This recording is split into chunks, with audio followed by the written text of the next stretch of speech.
Assalamualaikum warahmatullahi wabarakatuh.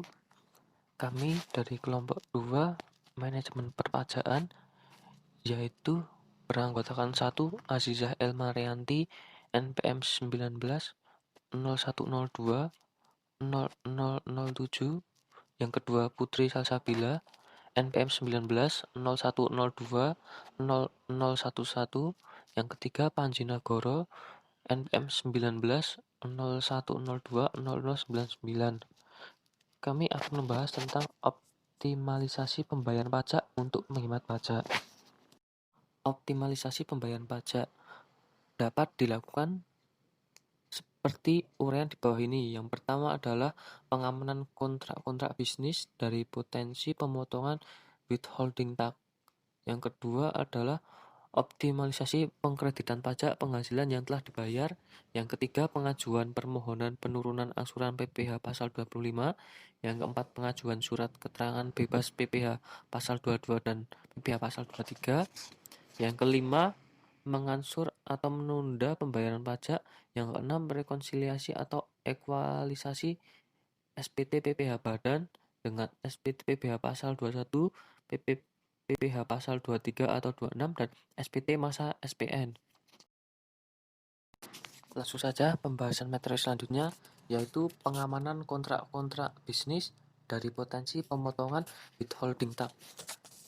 Yang pertama adalah kurangnya pemahaman atau mengabaikan aspek perpajakan secara detail dan sesuai dengan ketentuan perpajakan, yang menyebabkan perusahaan dikenai withholding tax bunga sebesar 2% per bulan. Terus yang kedua, jika vendor tidak bersedia dipotong pajaknya, perusahaan pembeli harus membayar withholding tax beserta sanksi, yang merupakan kewajiban. Lalu ada dua pilihan perlakuan perpajakan atas transaksi tersebut. Jika mau withholding tax tersebut dibiayakan dalam laporan keuangan fiskal, maka nilai transaksi dalam kontrak yang akan dibayar tersebut di gross up, sehingga jumlah transaksi dalam kontrak sudah termasuk pajak yang harus dipungut atas jumlah pajak yang dibayarkan oleh dibebankan sebagai biaya, kecuali untuk PPh final dan dividen. Dan selain itu, perusahaan masih bisa menghemat pajak. Yang kedua, pilihan lain adalah bila perusahaan membayarkan withholding tax. Dalam hal ini, withholding tax yang dibayarkan tidak boleh dibebankan sebagai biaya oleh perusahaan karena tidak di gross up. Saja pembahasan materi selanjutnya, yaitu optimalisasi pengkreditan PPh yang telah dibayar. Ya, yang pertama, PPh yang dapat dikreditkan dapat berupa PPh 21, PPh 22, PPh 23, PPh 24, dan PPh 25, atau PPh fiskal luar negeri karyawan, dan PPh atas pengalian tanah atau bangunan. Lalu, optimalisasi kredit pajak dapat dilakukan langkah-langkah sebagai berikut. Yang pertama, penyelenggaraan administrasi harus tertera dengan baik dan tertib, baik dalam hal pencatatannya maupun kelengkapan dokumentasinya. Yang kedua adalah harus ada bukti pemotongan atau pemungutan PPh-nya.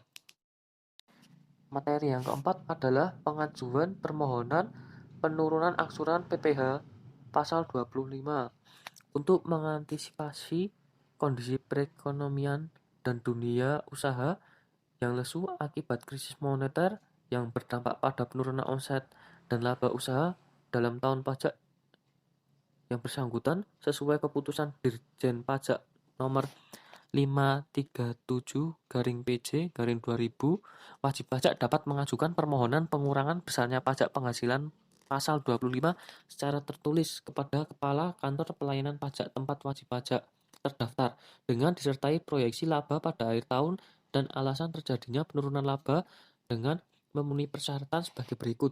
Yang pertama, apabila sesudah 3 bulan atau lebih perjalanannya tahun pajak, wajib pajak dapat menunjukkan pajak penghasilan yang akan terutang untuk tahun pajak tersebut kurang dari 75% dari PPh terutang yang menjadi dasar perhitungan PPh 25. Yang kedua, menyertai perhitungan PPh 25 berdasarkan perkiraan penghasilan yang akan diterima. Pengajuan surat keterangan bebas PPh pasal 22 dan PPh pasal 23. Pembebasan dari pemotongan dan atau pungutan pajak penghasilan diberikan Dirjen Pajak melalui surat keterangan bebas. Beberapa kriteria yang harus dipenuhi oleh wajib pajak adalah 1.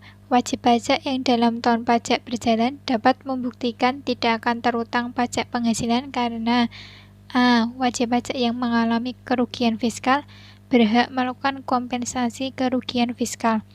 B. Pajak penghasilan yang telah dan akan dibayar lebih besar dari pajak penghasilan yang akan terutang dapat mengajukan permohonan pembebasan dari pemotongan dan atau pemungutan pajak penghasilan oleh pihak lain kepada Direktur Jenderal Pajak. Yang kedua, wajib pajak yang atas penghasilannya hanya dikenakan pajak bersifat final. Yang ketiga, surat keterangan bebas diberikan kepada, yaitu yang pertama, wajib pajak yang dalam tahun pajak berjalan dapat membuktikan tidak akan terutang wajib pajak penghasilan karena mengalami kerugian fiskal dalam hal wajib pajak baru berdiri dan masih dalam tahap investasi. Kemudian wajib pajak belum sampai pada tahap produksi komersial. Yang terakhir, wajib pajak mengalami peristiwa yang berada di luar kemampuannya. Yang kedua, wajib pajak yang dalam tahun pajak berjalan dapat membuktikan tidak akan terutang pajak penghasilan karena berhak melakukan kompensasi kerugian fiskal dengan memperhitungkan besarnya kerugian tahun-tahun pajak sebelumnya yang masih dapat dikompensasikan yang tercantum dalam SPT pajak penghasilan atau surat ketetapan pajak. Yang ketiga, wajib pajak yang dapat membuktikan pajak penghasilan yang telah dan akan dibayar lebih besar dari pajak penghasilan yang akan terutang. Yang keempat, wajib pajak yang atas penghasilannya hanya dikenakan pajak bersifat final. Yang selanjutnya, permohonan pembebasan pemotongan dan atau pemungutan pajak penghasilan diajukan secara tertulis kepada Kepala Kantor Pelayanan Pajak tempat wajib pajak terdaftar dengan syarat pertama, telah menyampaikan SPT pajak penghasilan tahun pajak terakhir sebelum tahun diajukannya permohonan, kecuali untuk wajib pajak yang baru berdiri dan masih dalam tahap investasi. Yang kedua, permohonan diajukan untuk setiap pemotongan dan atau pemungutan pajak penghasilan pasal 21, pasal 22, pasal 22 impor, dan atau pasal 23 dengan menggunakan formulir yang telah disediakan. Yang ketiga, permohonan harus dilampiri penghitungan pajak penghasilan yang diperkirakan akan terutang untuk tahun pajak diajukannya permohonan untuk wajib pajak. Mengangsur atau menunda pembayaran pajak. Wajib pajak diberi hak mengajukan permohonan mengangsur atau menunda pembayaran pajak untuk semua jenis ketetapan pajak, baik berupa SKP maupun STP. Pasal 19 ayat 1 KUP nomor 28 tahun 2007 mengatur pengenaan sanksi administrasi berupa bunga dalam hal apa wajib pajak diperbolehkan mengangsur atau menunda pembayaran pajak. Alternatif mana yang lebih menguntungkan wajib pajak? Langsung melunasi, mengangsur, atau menunda pembayaran pajaknya? Itu tergantung pada wajib pajak tersebut. Bila suku bunga pinjaman bank dan provisi lebih rendah dari bunga pajak, maka akan lebih efisien bila kita menggunakan pinjaman bank untuk melunasi langsung SKPPB tersebut.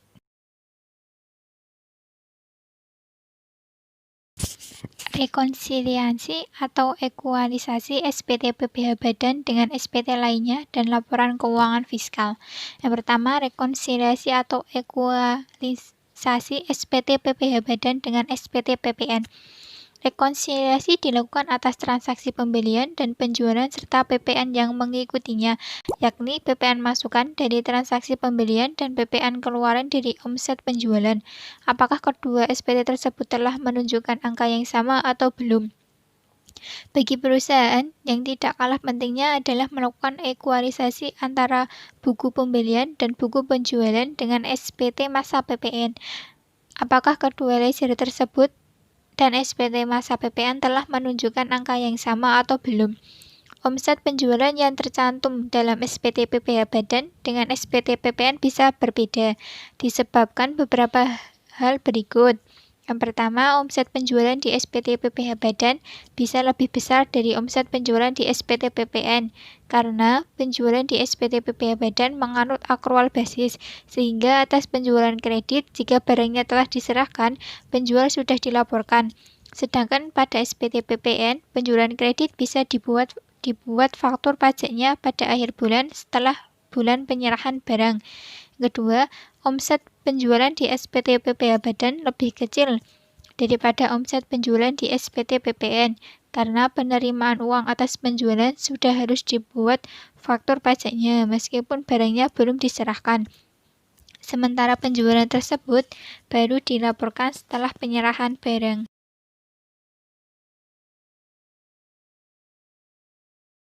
Yang selanjutnya, rekonsiliasi atau ekualisasi SPT PPh Badan dengan SPT PPh pasal 21. Rekonsiliasi SPT PPh Badan dengan SPT PPh pasal 21 adalah prosedur pengecekan yang dilakukan oleh KPP terhadap jumlah biaya gaji dan tunjangan serta biaya lainnya yang dibayarkan kepada pihak perorangan lainnya yang berkaitan dengan hubungan kerja yang tercantum dalam SPT PPh Badan dengan jumlah dasar pengenaan pajak atau DPP yang tercantum dalam SPT PPh pasal 21. Dasar pengenaan pajak ini terdiri dari gaji dan tunjangan yang dibayarkan kepada karyawan dan penghasilan lain yang dibayarkan kepada pihak perorangan lainnya yang menjadi objek PPh pasal 21, apakah jumlahnya telah sama. Yang terakhir, rekonsiliasi atau ekualisasi SPT PPh Badan dengan SPT PPh pasal 23. Rekonsiliasi SPT PPh Badan dengan SPT PPh pasal 23 berkaitan dengan prosedur pengecekan yang dilakukan oleh KPP terhadap jumlah biaya sewa, bunga, dividen, royalti, dan jasa lainnya yang harus dipotong PPh pasal 23 pada SPT PPh Badan dengan jumlah dasar pengenaan pajak SPT PPh pasal 23, apakah jumlahnya telah sama.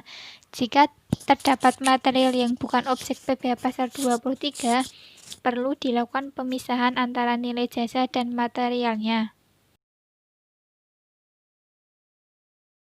Untuk selanjutnya, ada kebijakan perpajakan lainnya untuk menghemat PPh atas transaksi tertentu.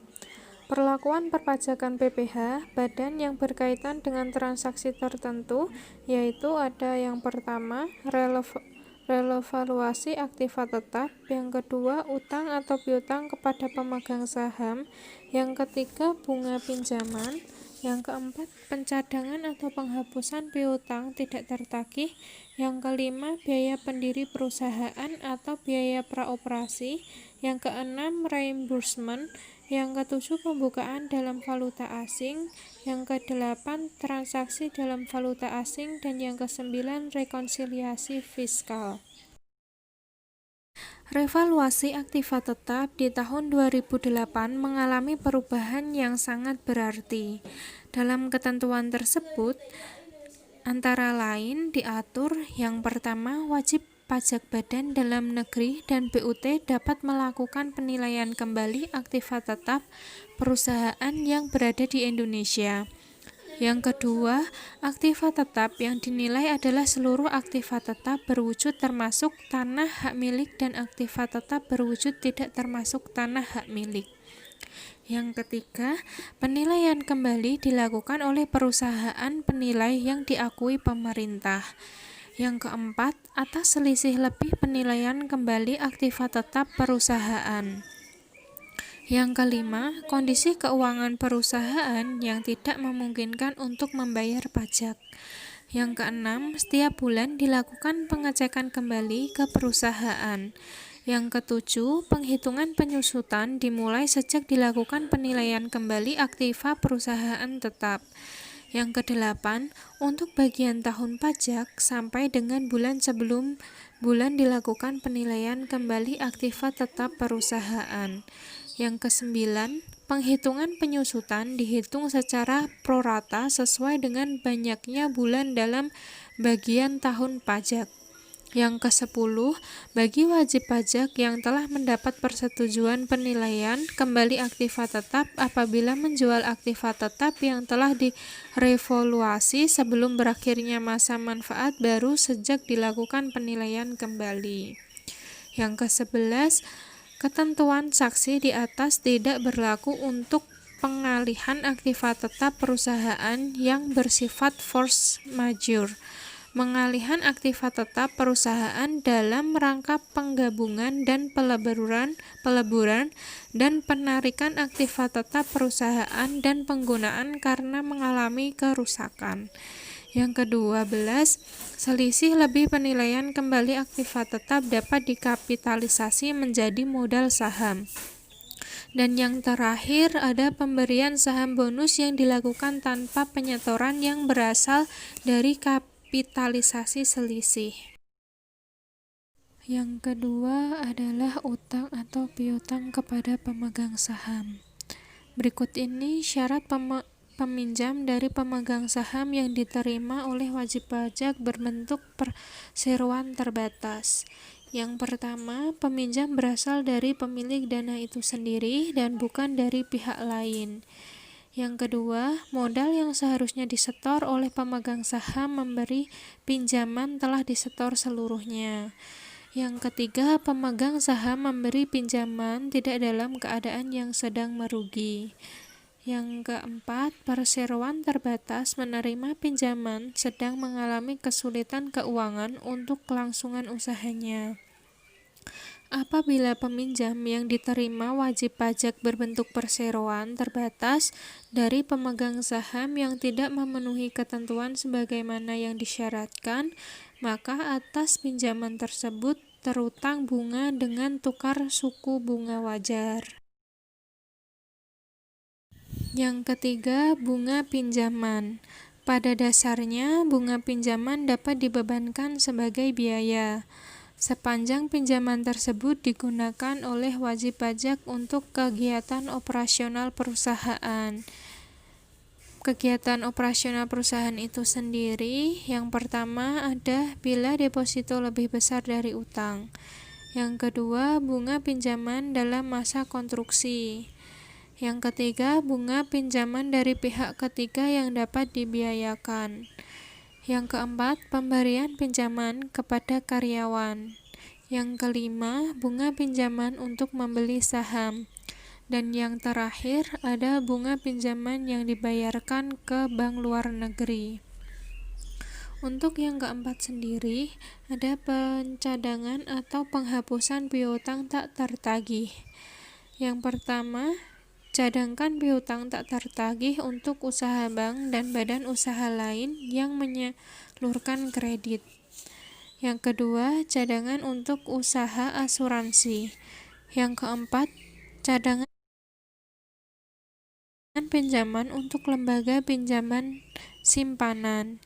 Yang keempat, cadangan biaya reklamasi untuk usaha pertambangan.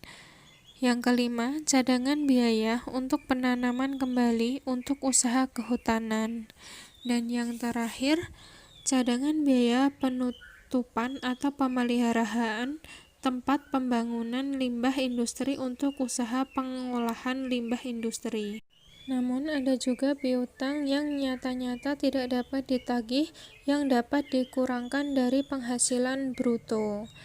Peraturan Menku Nomor 105 PMK 03 Tahun 2009 dan Nomor 57 PMK 03 2010. Piutang yang nyata-nyata tidak dapat ditagih dapat dibebankan sebagai pengurangan penghasilan bruto sepanjang memenuhi persyaratan sebagai berikut. Yang pertama, telah dibebankan sebagai biaya dalam laporan laba rugi komersial. Yang kedua, wajib pajak harus menyerahkan daftar piutang yang nyata-nyata tidak dapat ditagih kepada Direktorat Jenderal Pajak. Yang ketiga, piutang yang nyata-nyata tidak dapat ditagih tersebut telah diserahkan perkara penagihannya kepada pengadilan negeri atau instansi pemerintah yang menangani piutang negara. Adalah biaya yang dikeluarkan sebelum operasi komersial yang mempunyai masa manfaat lebih dari 1 tahun, yang dikeluarkan sebelum operasi komersial, pembebanan melalui amortisasi sesuai dengan masa manfaatnya. Yang keenam yaitu reimbursement, adalah penggantian pembayaran sebesar jumlah yang nyata-nyata telah dibayarkan pihak kedua pihak ketiga.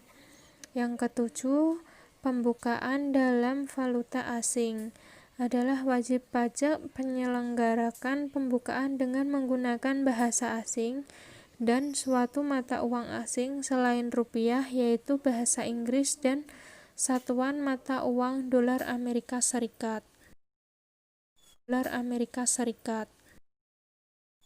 Untuk selanjutnya, yang kedelapan, transaksi dalam mata uang asing. Bagi wajib pajak yang diizinkan untuk menyelenggarakan pembukuan dengan menggunakan bahasa Inggris dan satuan mata uang dolar Amerika Serikat, berlaku ketentuan konversi ke satuan mata uang dolar Amerika Serikat sebagai berikut. Yang pertama, pada awal tahun buku, penyelenggaraan pembukuan dengan menggunakan satuan mata uang dolar Amerika Serikat untuk pertama kali dilakukan dengan bertitik tolak dari neraca akhir tahun buku sebelumnya yang dikonversi ke satuan mata uang dolar Amerika Serikat dengan menggunakan kurs. Yang kedua, dalam tahun berjalan. Untuk transaksi yang dilakukan dengan satuan mata uang dolar Amerika Serikat, pembukuannya dicatat sesuai dengan dokumen transaksi yang bersangkutan. Untuk transaksi, baik dalam negeri maupun luar negeri, yang ke satuan mata uang dolar Amerika Serikat dengan menggunakan kurs yang sebenarnya berlaku pada saat terjadi transaksi, yaitu yang pertama, untuk melakukan transaksi dengan dolar Amerika Serikat. Yang kedua, untuk transaksi di dalam negeri dan di luar negeri. Namun, dalam perlakuan pajak penghasilan terdapat selisih kurs. Secara umum, peraturan perpajakan tentang selisih kurs diatur dalam Peraturan Pemerintah Nomor 94 Tahun 2010. Peraturan pelaksanaan perpajakan tentang selisih kurs diatur dalam Surat Edaran Dirjen Pajak Nomor SE03-P331-1997. Peraturan pajak penghasilan atas laba atau rugi selisih kurs atas perkiraan utang kepada kantor pusat bagi BUT.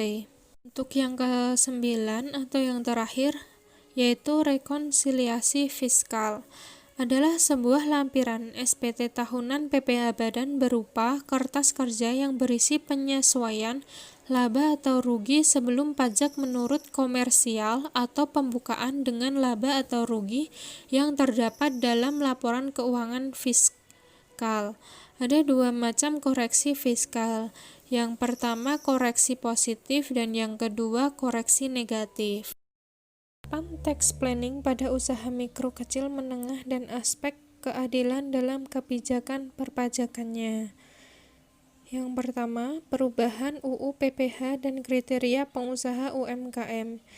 Ketentuan terbaru Pasal 31E UU PPh Nomor 36 Tahun 2008 menyiratkan penerapan WP Badan Dalam Negeri dengan peredaran bruto sampai dengan 50 miliar mendapat fasilitas berupa pengurangan tarif sebesar 50% sebagai pengusaha UMKM.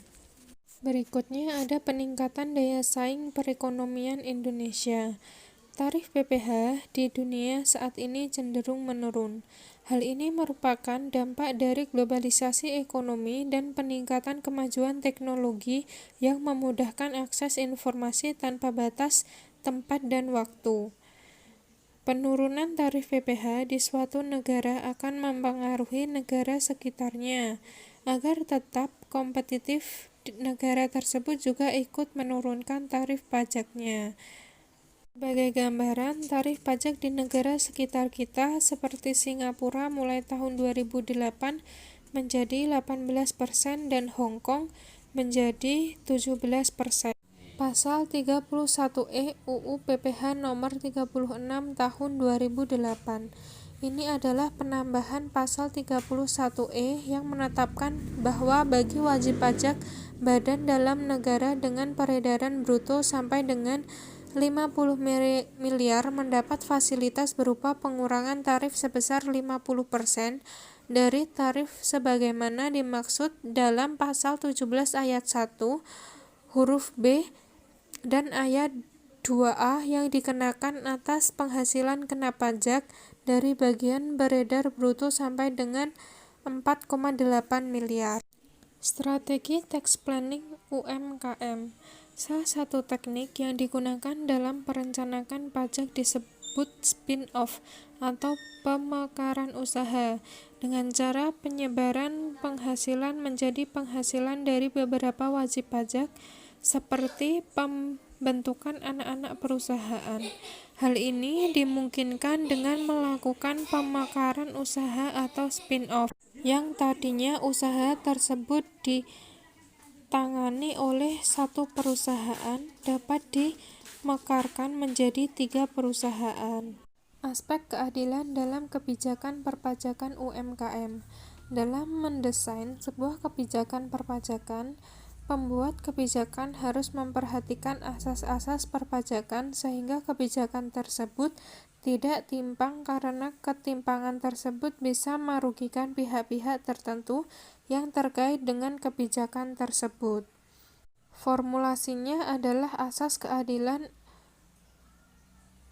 pemeliharaan kebijakan yang sudah adil dalam formulasinya, namun belum tentu adil dalam praktiknya, karena pada umumnya mengukur keadilan sangat relatif tergantung dari aspek atau sudut pandang atau parameter mana kita menilainya. Ketentuan Pemerintah Nomor 46 Tahun 2003 tentang PPh final 1%. Yang pertama, atas penghasilan dari usaha yang diterima atas diperoleh wajib pajak orang pribadi atau wajib pajak badan tidak termasuk bentuk usaha tetap yang menerima penghasilan dari usaha tidak termasuk penghasilan dari jasa sehubung dengan pekerjaan bebas dengan peredaran bruto tidak melebihi 4,8 M dalam 1 tahun pajak. Dan yang kedua, ketentuan tersebut termasuk wajib pajak orang pribadi yang melakukan kegiatan usaha, perdagangan, atau jasa dalam usahanya. Sekian dari kami. Apabila masih banyak kekurangan dan kesalahan dalam menyampaikan materi ini, mohon dimaafkan dan semoga materi ini bisa bermanfaat bagi kita semua. Terima kasih. Wassalamualaikum warahmatullahi wabarakatuh.